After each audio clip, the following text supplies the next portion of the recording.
Selamat pagi anak soleh dan solehah. Bagaimana kabarnya hari ini? Semoga kita semua senantiasa dalam lindungan Allah Subhanahu wa taala dan semoga kita selalu bersyukur kepada Allah Subhanahu wa taala atas limpahan rahmat yang telah diberikan kepada kita. Hari ini teman-teman masih pada semangat ya? Alhamdulillah, kita melanjutkan lagi belajar yaitu tema 3. Namun sebelum kita mulai belajar, tentunya kita berdoa dulu ya. Berdoa mulai.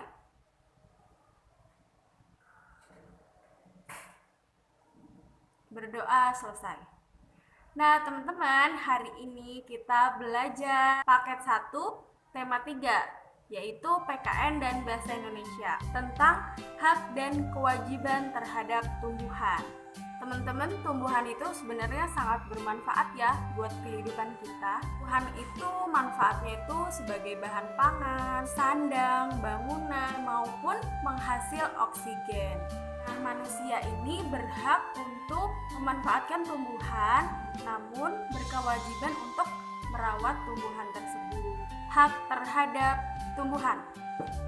Yang pertama, mendapatkan hak untuk bernapas. Yang kedua, mendapatkan bahan pangan dari tumbuhan seperti jagung, padi, sayuran, buah-buahan. Dan yang ketiga, mengolah tumbuhan menjadi obat seperti jahe, kencur, kunyit. Dan yang keempat, mendapatkan lingkungan indah, yaitu seperti menanam hias.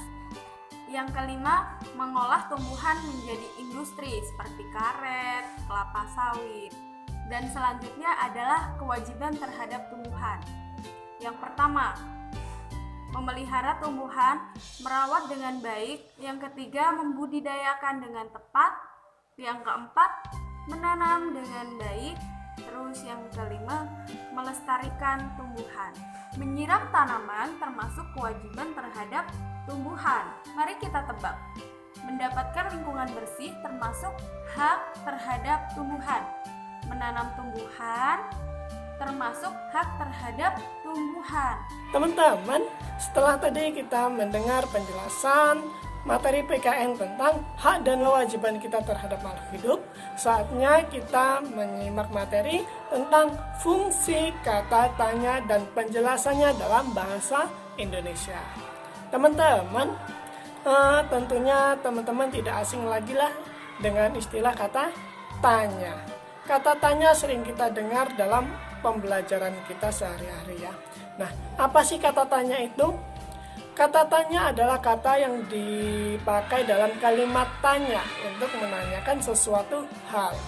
Sedangkan kalimat tanya adalah kalimat yang di dalamnya terdapat sebuah pertanyaan yang diajukan ke pihak lain yang dimana kita ingin memperoleh sebuah jawaban.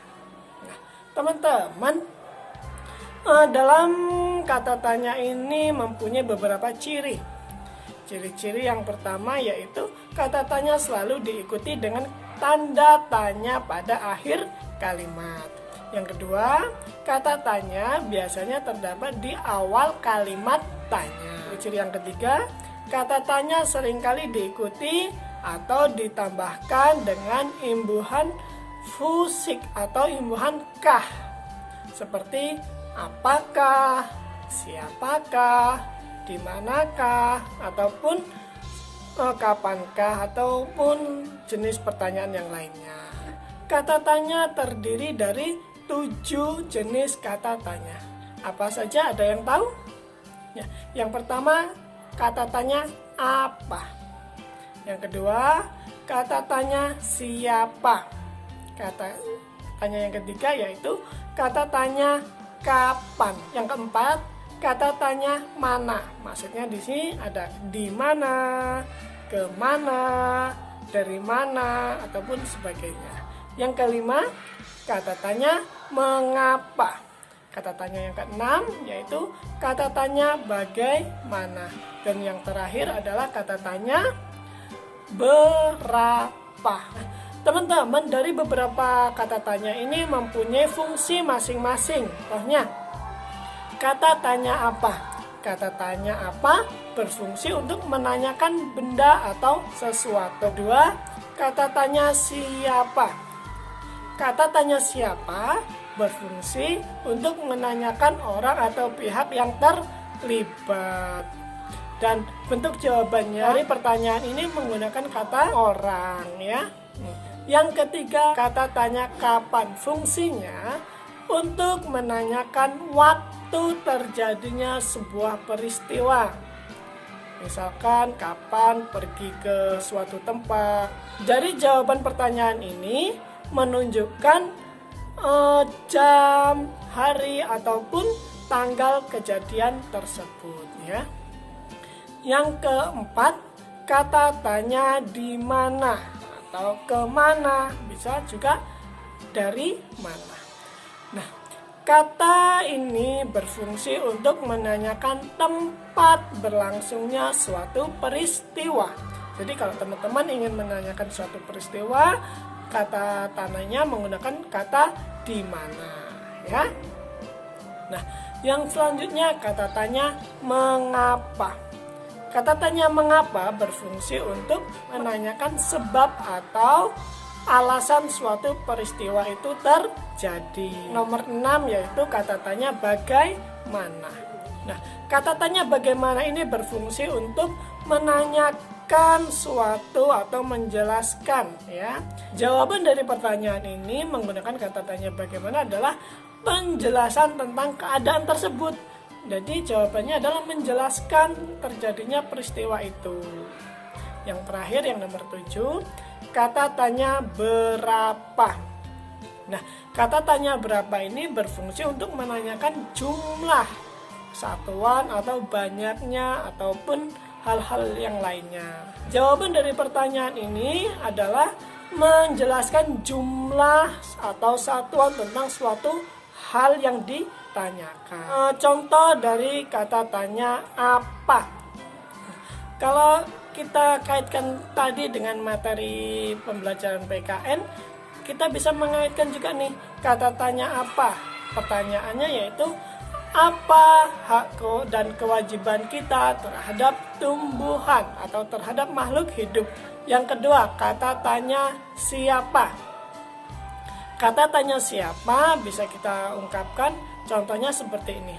Siapa yang memiliki kewajiban untuk merawat tanaman? Selanjutnya, kata tanya kapan.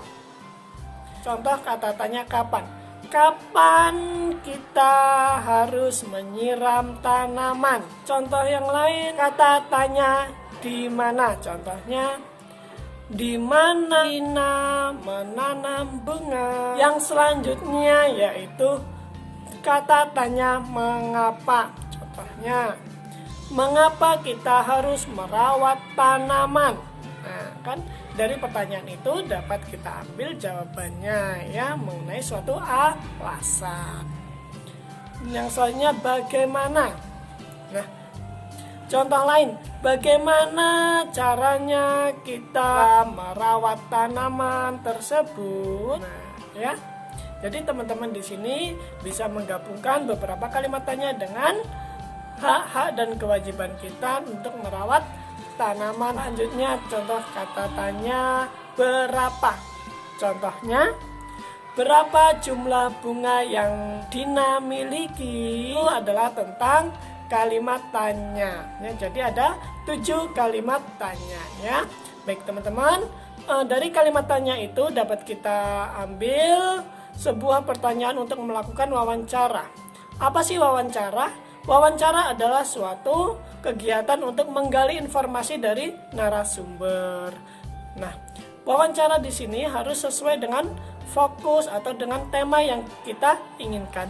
Jadi kalau seandainya kita ingin menanyakan atau mencari informasi tentang tumbuhan, kita harus mencari informasi kepada orang yang tahu tentang tumbuhan, ya. Jadi fokus atau tujuan kita untuk berwawancara itu sampai dan kita mendapatkan hasil yang inginkan. Nah, baik teman-teman, itu tadi penjelasan tentang hak dan kewajiban kita terhadap tumbuhan dan beberapa kalimat tanya serta fungsinya. Nah, tugas untuk teman-teman di rumah yaitu menuliskan hak dan kewajiban teman-teman yang sudah teman-teman lakukan terhadap makhluk hidup atau terhadap tumbuhan. Nah, itu tadi tugas yang harus teman-teman laksanakan ya. Mungkin cukup sekian dari Ustadz dan Ustazah. Apabila ada kesalahan dan keliruan, Ustadz dan Ustazah mohon maaf, dan kepada Allah Ustadz dan Ustazah mohon ampun ya. Tetap semangat, tetap laksanakan kebaikan, karena setiap kebaikan akan mendapatkan pahala dari Allah Subhanahu wa taala. Ustadz akhiri, Assalamualaikum warahmatullahi wabarakatuh.